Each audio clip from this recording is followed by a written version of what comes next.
माता की। आदरणीय नरेंद्र भाई मोदी।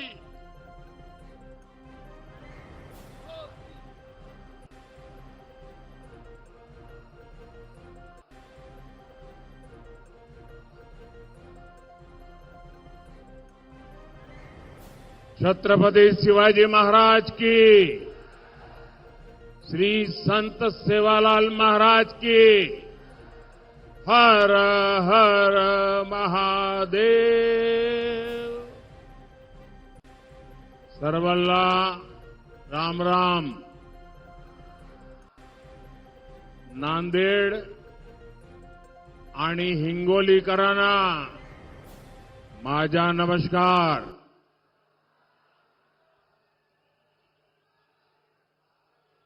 26 एप्रिलची तयारी झाली ना? खरेच मैं सबसे पहले मराठावाड़ की महान धरती से हुजूर साहब को, गुरु गोविंद सिंह जी को प्रणाम करता हूं। मैं रेणुका माता और दत्त भगवान के चरणों में प्रणाम करता हूं। मैं बाबा साहब आंबेडकर और नानाजी देशमुख, दोनों भारत रत्न जैसे राष्ट्रपुरुषों को नमन करता हूं। साथियों, कल देश में पहले चरण का मतदान संपन्न हुआ है। मैं वोटिंग करने वाले सभी लोगों को और विशेषकर हमारे फर्स्ट टाइम वोटर्स को बहुत बहुत बधाई देता हूं और उनका आभार भी व्यक्त करता हूं। मतदान के बाद अलग अलग लोगों ने बूथ लेवल तक का जो एनालिसिस किया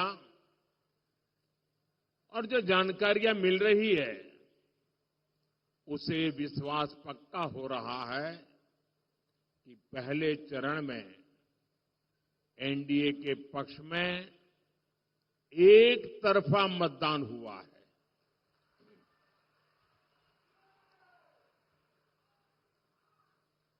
लेकिन मैं देशवासियों से आग्रह करूंगा,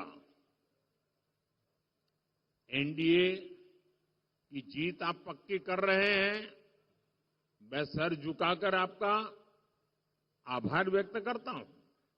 लेकिन जो लोग मतदान नहीं कर रहे पहले चरण में, लोकतंत्र की ये सबसे बड़ी ताकत होता है।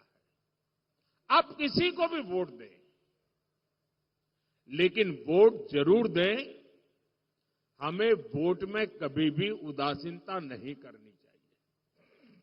और ये बात सही है, गर्मी बहुत है, दिक्कतें भी हैं, शादियां भी हैं, कुछ इलाके हैं जहां किसान भी काम में हैं। फिर भी जब हम देश के जवान की तरफ देखते हैं, कोई भी मौसम हो, सीमा पर कितनी ठंड हो, बर्फ गिरती हो, कितना ही गर्मी हो, वो डटा रहता है। क्यों? देश के लिए। मैं मानता हूं मतदाताओं के मन में भी ये भाव होना चाहिए कि मैं मतदान किसी पर उपकार नहीं करता हूं। मैं मतदान करके मेरे देश का भविष्य पक्का करता हूं। मेरे देश के भविष्य को सुनिश्चित करने के लिए मतदान करता हूं। और इसलिए एनडीए के भव्य विजय की पहले चरण में साफ साफ आपका सहयोग के बावजूद भी लोकतंत्र के लिए मैं फिर आग्रह करूंगा कि भारी मतदान होना चाहिए, और मैं राजनीतिक क्षेत्र के सभी दल के कार्यकर्ताओं को कहूंगा, भले आपको लगता हो आज कि भाई अब चुनाव हारने वाले क्यों मेहनत करें, मैं उनको भी कहता हूं, लोकतंत्र के लिए मेहनत कीजिए। अरे आज नहीं तो कल, कल नहीं तो परसों, परसों नहीं तो नरसों, अरे कभी तो मौका आएगा। ऐसे निराश हो गए क्या बैठ गए हो?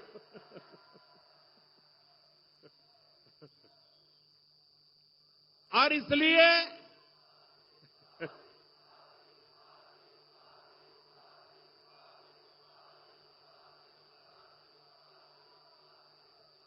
इसलिए जिनकी हार सुनिश्चित है उनके कार्यकर्ताओं को भी मैं हौसला बुलंद करते हुए कहना चाहता हूं कि आप मतदाताओं को जरूर मतदान करने के लिए प्रेरित कीजिए, क्योंकि दुनिया के लोगों को, दुनिया में वोटिंग परसेंटेज बहुत कम होता है, भारत में जब इतना सारा वोटिंग परसेंटेज होता है उसका विश्व में प्रभाव होता है।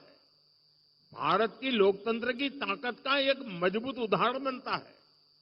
दुनिया को भी भारत को समझने के लिए अधिकतम वोटिंग बहुत जरूरी होता है। और आने वाले 25 साल तो विश्व में भारत के महात्म्य के वर्ष है, और इसलिए अधिक मतदान हमारी लोकतांत्रिक ताकत का परिचय देता है। साथियों, वोटर भी देख रहे हैं कि कैसे इंडी अलायंस के लोग अपने स्वार्थ में, अपने भ्रष्टाचार को बचाने के लिए एक साथ आए हैं। और इसलिए खबरें यही है कि पहले चरण में वोटर्स ने इंडी अलायंस को पूरी तरह नकार दिया है, क्योंकि मतदाता जब मतदान करने जाता है सोचता है भाई ये इंडी अलायंस वालों आखिर देश किसके हाथ में सौंपना है, कोई तो चेहरा बताओ, इतना बड़ा देश हम किसको सुपुर्द करें, कुछ तो बताओ। वो बता ही नहीं पा रहे हैं।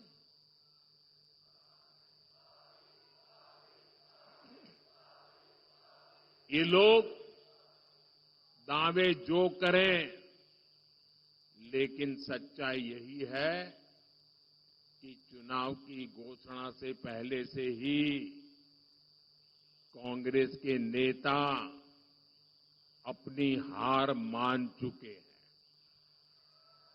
और इसलिए कुछ नेता जो लगातार लोकसभा में जीत करके आते थे, इस बार आपने देखा है वो लोकसभा का चुनाव छोड़ करके राज्यसभा के रास्ते से अंदर जाके बैठ गए हैं। चुनाव लड़ने की हिम्मत नहीं रही है जी। हालात ये है कि इंडी अलायंस वालों को इस चुनाव में लड़ने के लिए उम्मीदवार तक नहीं मिल रहे हैं। ज्यादातर सीटों पर इनके नेता प्रचार ही नहीं करने जा रहे हैं। और आप जानकर के हैरान हो जाएंगे, इस देश की करीब करीब 25% सीटें ऐसी हैं, 25%, जहां ये इंडी अलायंस के लोग अंदर अंदर एक दूसरे के खिलाफ चुनाव लड़ रहे हैं। अब वो किस प्रकार की बातें करते हैं जी, कोई कल्पना कर सकता है, चलो भाई एक आध दो में गड़बड़ हो जाए वो तो समझ सकते हैं।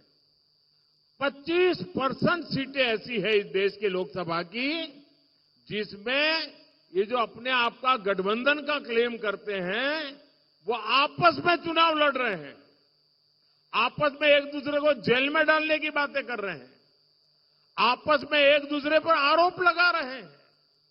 क्या ऐसे लोगों पे भरोसा कर सकते हैं? क्या ऐसे लोगों पे भरोसा कर सकते हैं? जो अंदर अंदर भरोसा नहीं कर सकते हैं उस पर आप भरोसा कर सकते हैं क्या? देश भरोसा कर सकता है?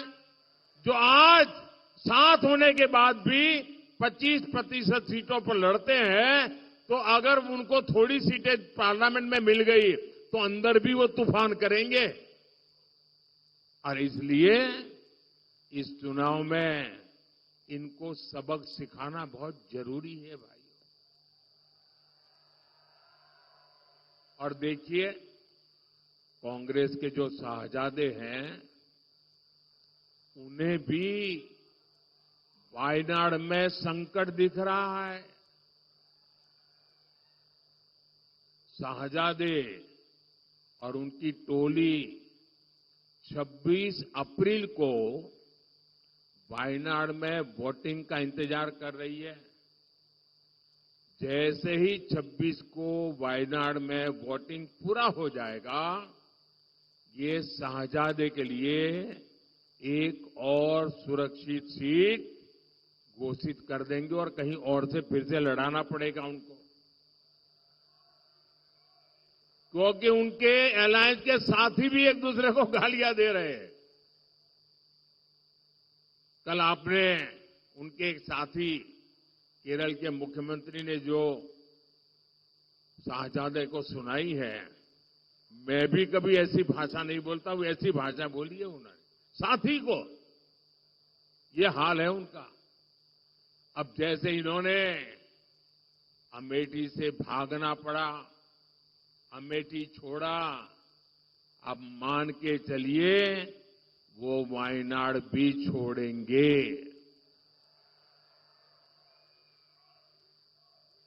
आप कांग्रेस का ये परिवार, आपको आश्चर्य होगा, आजादी के पहली बार स्थिति ऐसी बन रही है कि कांग्रेस का परिवार इस चुनाव में कांग्रेस को वोट नहीं देगा। खुद कांग्रेस को वोट नहीं देगा। ये हाल है इनका, क्योंकि जहां वो रहते हैं वहां कांग्रेस का उम्मीदवार ही नहीं है। अब ये ऐसी स्थिति कभी सोची है आपने कांग्रेस की कि जिस परिवार के भरोसे कांग्रेस चलती है, वो परिवार खुद कांग्रेस को वोट नहीं दे पाएगा। साथियों, आप देखिएगा 4 जून के बाद इंडी गठबंधन आज जो 25% सीटों पर बिखरा है, लड़ाई अंदर अंदर लड़ रहा है, 4 जून के बाद वो 100% एक दूसरे के कपड़े फाड़ने वाले हैं, एक दूसरे के बाल नोचने वाले हैं। इसलिए ये इंडी अगाड़ी के लिए मुझे बताइए, कोई भी समझदार नागरिक इनके लिए वोट बर्बाद करेगा क्या? कभी भी वोट बर्बाद करेगा क्या? और मैं तो मतदाताओं को कहता हूं, आइए जी भर करके एनडीए को वोट दीजिए, पूरी ताकत से वोट दीजिए। एनडीए को वोट करना है, विकसित भारत के लिए वोट करना है। और इसलिए ही आज पूरा देश कह रहा है, फिर एक बार, फिर एक बार, फिर एक बार। साथियों, कांग्रेस गरीब, दलित, वंचित, मजदूर, किसान के विकास के सामने हमेशा दीवार बन के खड़ी है। आज भी एनडीए सरकार गरीब के लिए कोई काम करती है तो कांग्रेस उसका मजाक उड़ाती है। आजादी के 6 दशकों बाद पहली बार हमने करोड़ों गरीब महिलाओं को शौचालय देने का अभियान शुरू किया। तब कांग्रेस और इंडिया गाड़ी वाले लोग उसका मजाक उड़ाते थे।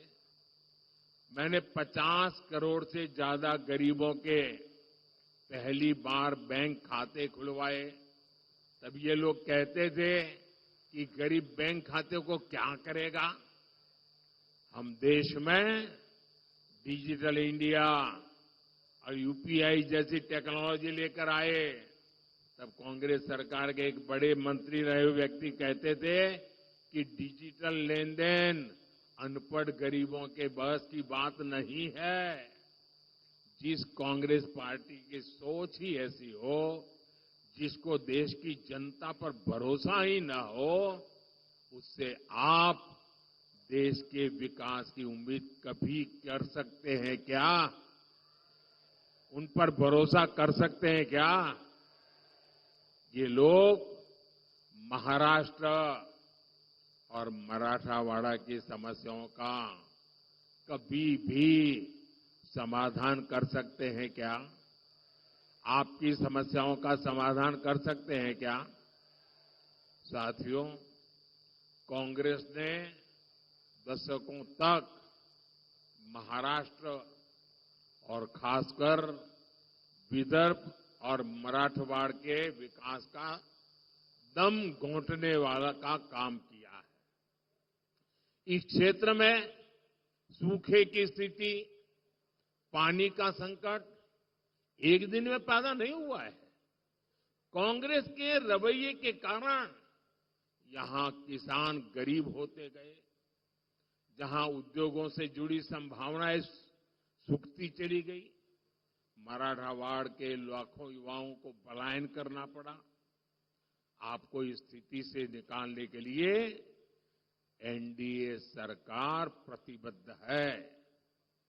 यहां एकनाथ शिंदे जी, देवेंद्र फडणवीस जी और अजीत पवार जी मिलकर किसानों के हित में काम कर रहे हैं।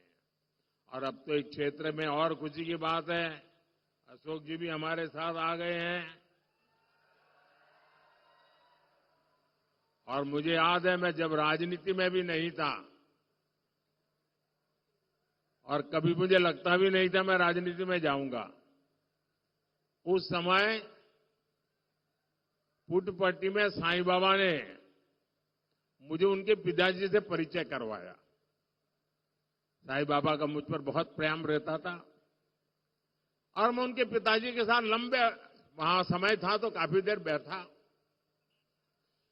इतने उच्च पदों पर रहने के बावजूद भी राजनीतिक जीवन में इतना लंबा सफल कैरियर रहने के बाद मैंने उनकी जो नम्रता, मैं तो बहुत छोटी आयु का था, सामान्य, मेरे राजनीति से कोई लेना देना नहीं था, लेकिन जिस प्रकार से प्यार से उनसे बातें करने का सौभाग्य मुझे मिला, वो मैं कभी भी भूल नहीं सकता हूं।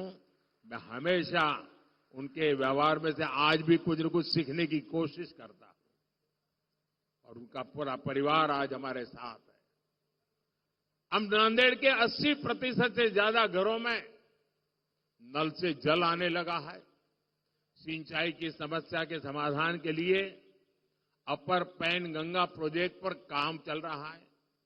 यहां के किसानों को इसका बड़ा लाभ मिलेगा। हमारी सरकार ने फसल बीमा योजना के तहत किसानों को प्रीमियम से 5 गुना ज्यादा क्लेम दिलवाया है। किसान सम्मान निधि के तहत अकेले नांदेड़ के किसानों को ही 1300 करोड़ रुपए से ज्यादा मिले हैं। इस क्षेत्र में तो ज्वार, बाजरा बहुत होता है। हमारी सरकार ने इस मोटे अनाज को पूरे देश में एक पहचान दी है। उसके लिए पहचान दी है श्री अन्न। चाहे ज्वार हो, बाजरा हो, वो श्री अन्न का के साथ पहचाने जाए। और जब से ये काम शुरू किया है, दुनिया भर में लोगों का ध्यान हमारे श्री अन्न पर गया है, सुपर फूड के रूप में गया है और न्यूट्रिशन की दृष्टि से बहुत बड़ा ताकतवर संदेश गया है। और इसका भी बड़ा लाभ नांदेड़ के किसानों को मिलना तय है। साथियों, कांग्रेस के दिए हर जख्म का इलाज करना, ये मोदी की गारंटी है। इस क्षेत्र को शक्तिपीठ एक्सप्रेस वे और समृद्धि महामार्ग जैसे वर्ल्ड क्लास रोड्स मिली है। लातूर की रेल कोच फैक्ट्री का लोकार्पण करने का सौभाग्य मुझे ही मिला था। उड़ान योजना के तहत नांदेड़ एयरपोर्ट को भी फिर से शुरू कर दिया गया है। पीएम आवास योजना के तहत यहां हजारों गरीबों को पक्के घर भी मिले हैं। आयुष्मान योजना के जरिए 3 लाख से ज्यादा लोगों को मुफ्त इलाज की सुविधा मिली है। लेकिन इन 10 वर्षों में जो काम हुआ है वो तो अभी ट्रेलर है। अभी तो हमारा बहुत समय कांग्रेस के गड्ढों को भरने में गया है। अगले 5 वर्षों में हमें मराठावाड़ और महाराष्ट्र को बहुत आगे लेकर जाना है। साथियों, नांदेड़ की ये धरती सिख गुरुओं के चरणों से पवित्र हुई है। खालसा पंथ की गुरु परंपरा और गुरु गोविंद सिंह जी की सीख हमेशा हमारी सरकार के लिए प्रेरणा रही है। बीते 10 वर्षों में हमने सर्वदा भला के रास्ते को मानकर लोक कल्याण के लिए काम किया है। हमारी सरकार को गुरु नानक देव जी का 550वां प्रकाशोत्सव मनाने का, गुरु तेग बहादुर जी का 400वां प्रकाश पर्व मनाने का, गुरु गोविंद सिंह जी का 350वां प्रकाश पर्व मनाने का सौभाग्य मिला। करतारपुर कॉरिडोर का काम पूरा होने के बाद लाखों श्रद्धालुओं को वहां के दर्शन में मदद मिल रही है। लंगर को टैक्स फ्री करने का निर्णय हो या हर मंदिर साहब के लिए एफसीआरए की अनुमति हो, हुजूर साहब और हेमकुंड साहिब के दरबार तक बेहतर इंफ्रास्ट्रक्चर का इंतजाम करना हो, एनडीए सरकार ने सिख परंपरा से जुड़े हर तीर्थ के विकास के लिए पूरी शक्ति और पूरी भक्ति से काम किया है। यह हमारी ही सरकार है जो अफगानिस्तान से वहां जब संकट आया, निर्दोष लोगों की हत्याएं होने लगी, हमारे धर्म स्थानों पर हमले होने लगे, तब अफगानिस्तान से गुरु ग्रंथ साहब के पवित्र स्वरूप को पूरी सुरक्षा और मान मर्यादा के साथ हम अफगानिस्तान से भारत ले आए। ये हमारी ही सरकार है जो बंटवारे के पीड़ितों के लिए सीएए लेकर आई। सीएए ना होता तो हमारे सिख भाई बहनों का क्या हुआ होता? जो अफगानिस्तान से आए हैं उनका क्या गुनाह है? लेकिन कांग्रेस इसका भी विरोध कर रही है। ऐसा लगता है 84 का बदला कांग्रेस सिखों से अब तक ले रही है। साथियों, हमारी सरकार जो कहती है वो करके दिखाती है। मोदी की गारंटी यानी गारंटी पूरे होने की गारंटी। मोदी ने गारंटी दी थी कश्मीर को आर्टिकल 370 से मुक्ति मिलेगी। आर्टिकल 370 आज इतिहास बन चुका है। मोदी ने गारंटी दी थी 3 तलाक खत्म होगा। आज मुस्लिम बहनों को 3 तलाक से मुक्ति मिल चुकी है। मोदी ने गारंटी दी थी देश की अर्थव्यवस्था को गड्ढे से निकालेंगे। आज भारत दुनिया की 5वीं सबसे बड़ी अर्थव्यवस्था है। अब मोदी की गारंटी है भारत दुनिया की 3री सबसे बड़ी अर्थव्यवस्था बनेगा। और आप सब देख रहे हैं आज अयोध्या में रामलला का भव्य मंदिर बनकर तैयार है।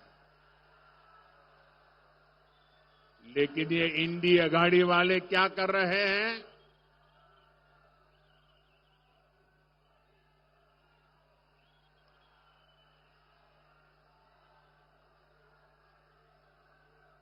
लेकिन ये इंडिया गाड़ी वाले क्या कर रहे हैं? ये लोग सनातन को गाली दे रहे हैं। ये लोग राम मंदिर प्राण प्रतिष्ठा का बहिष्कार करने को सही ठहरा रहे हैं। ये लोग राम मंदिर में पूजा अर्चना को पाखंड बताकर हमारी आस्था का अपमान कर रहे हैं। क्या ये माफ करने योग्य है क्या? ऐसे लोगों को माफ किया जा सकता है क्या? साथियों, मराठावाड़ केवल एक इलाका नहीं, ये हमारे भारत का सुरक्षा कवच है।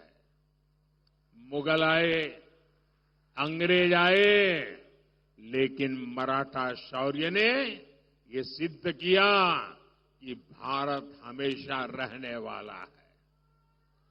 आज एक बार फिर विकसित महाराष्ट्र और विकसित मराठा भारत के लिए, विकसित मराठावाड़ के लिए हमें सबसे आगे खड़ा होना दिखता है। आने वाली 26 अप्रैल को आपको मराठावाड़ा के विकास के लिए नांदेड़ लोकसभा से प्रतापराव पाटिल और हिंगोली लोकसभा से बाबूराव कोहलीकर, इनको रिकॉर्ड वोटों से जिताकर मुझे मजबूती करनी है। ये दोनों उम्मीदवार आपके सांसद बनकर संसद में मोदी को ताकत देंगे और इसके लिए आपको कुछ काम करना है, करेंगे। आपको कुछ काम करना है, करेंगे। एक, आपके बूथ में मतदान के पुराने सारे रिकॉर्ड टूटने चाहिए। ज्यादा से ज्यादा मतदान करना है, करेंगे। बूथ में ज्यादा से ज्यादा मतदान पक्का करेंगे। दूसरा, हमें पोलिंग बूथ जीतना है। पोलिंग बूथ जीतेंगे, पोलिंग बूथ जीतेंगे, हर पोलिंग बूथ जीतेंगे। सभी मतदाताओं से मेरा आग्रह है, हर पोलिंग बूथ जीतना है। अच्छा, मेरा एक और काम करना है, करेंगे? करेंगे। देखिए, महाराष्ट्र के घर घर जाना और हर परिवार में जाकर के मोदी का प्रणाम पहुंचाना। मेरे प्रणाम पहुंचाएंगे, हर घर में पहुंचाएंगे। बोलिए भारत माता की।